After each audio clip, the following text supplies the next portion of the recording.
I want to tell you about a time where I felt powerless, where I felt like my voice didn't matter and that my ideas didn't count.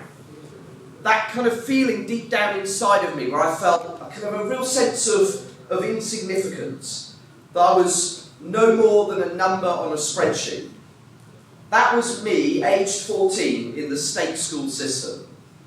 Growing up in a left-behind coastal town in the UK, I felt like society didn't care what I had to offer or what I had to say.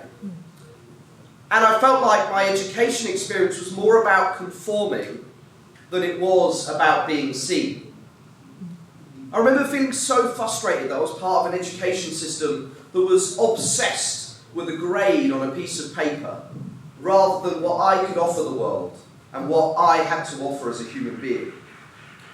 Right now, there are 1.2 billion young people across the globe, many who feel very similar to how I felt as a 14-year-old, powerless and without agency. And never has that been more prevalent than for young people from disadvantaged communities. In the UK, if you're from a disadvantaged background, you're statistically 30% less likely to take part in social action or vote, and your life expectancy is often years shorter than the national average. And that on a global scale, the global system is designed to prevent young people from sharing power. The global system effectively devalues the ideas, the energy of young people. And as a result, young people are often treated as consumers of society rather than actors within it. So our education system is effectively perpetuating that narrative. And for me, that feeling of being completely powerless kind of really reached its peak 2 years later as a 16-year-old when the youth forum in my hometown disappeared overnight as a result of incessant funding cuts. That was my only true outlet for my voice. It was that space where I felt heard, genuinely heard, and then it disappeared. And it was in that exact moment that I knew that something needed to change. It became very clear to me that we needed to build change-making into the heart of education. That we needed to do a better job and find new ways of connecting young people to purpose. So in that moment, age 16, I co-founded Unloc. And we're a non-profit that believes every young person can be a change maker.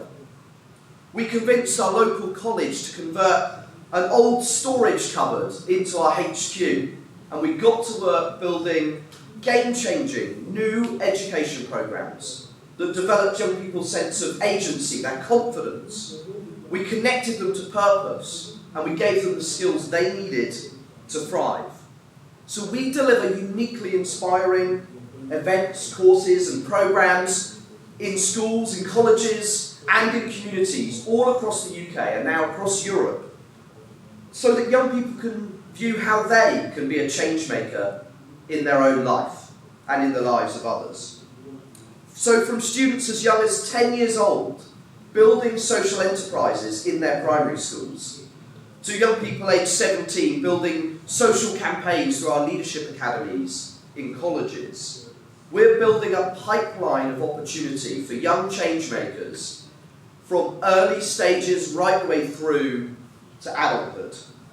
So whether it's your education, your career, setting up a business, or shaping your community, the golden thread through everything that we do is an unwavering belief that regardless of your background, where you come from, the community you were born into, you have the potential to drive change. And I'm incredibly proud and so excited to share that as of today, Unloc programs have supported over 100,000 young people. Many of these young people are now our future business leaders, campaigners, activists. Take Georgina, a 15-year-old girl who we're supporting to succeed in a career in the technology sector, a career that she was convinced wasn't for women. Or take Katie, a 17-year-old from Hampshire, who we're supporting with micro grants and support to run a project in her community tackling sexual violence. These are the stories that drive everything that we do. And since I came to One Young World nearly 8 years ago in Dublin, it is the One Young World community that has accelerated our impact, that's championed our efforts, and the friendships I've built and the networks I've created have enabled us to achieve what we've achieved today. So for me, my life purpose is clear. I'm here to build a world in which education is about more than just academic output. I am here to enable young people to be embraced as change makers, where they're inspired through their education to connect to their purpose, and we support them to succeed. That is a world that I'm helping to build. And we know from our work that young people feel a deep sense of urgency to take action. As young people, we feel let down by decades of uninspired leadership that have created the crisis that we face today on food, on race, on poverty. We feel left behind in decision making. So the risk that we face today is not with young people who are given power or influence on what they might do or say. The risk is not having young people at the table when their energy, their ingenuity, their power is so needed. As we get to grips with the world's biggest challenges, we need young change makers more than ever. So what do we do about it? We start by reshaping and reimagining our Victorian education system. We challenge the fundamental view of what good education looks like.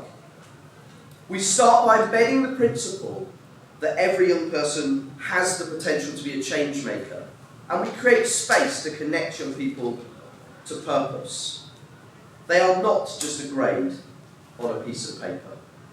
We need to help young people see beyond their academic results. And that's why Unloc exists. Through our game-changing programs in education and working alongside businesses, we can build an education system and a society that's fit for the 21st century. We can connect young people from the disadvantaged communities that we work with to the opportunities they deserve. And we can build the future leadership, the courageous leadership that we really need. But we can't do this on our own. We need organisations, people in this room to get behind that mission. This is a different way of thinking. This is reimagining the purpose of education. So I invite you to come on that journey with me and ensure that no young person felt as powerless as I once did. It's time to level the playing field. It's time to reimagine the purpose of education and truly believe in the change-maker potential of this next generation. Thank you.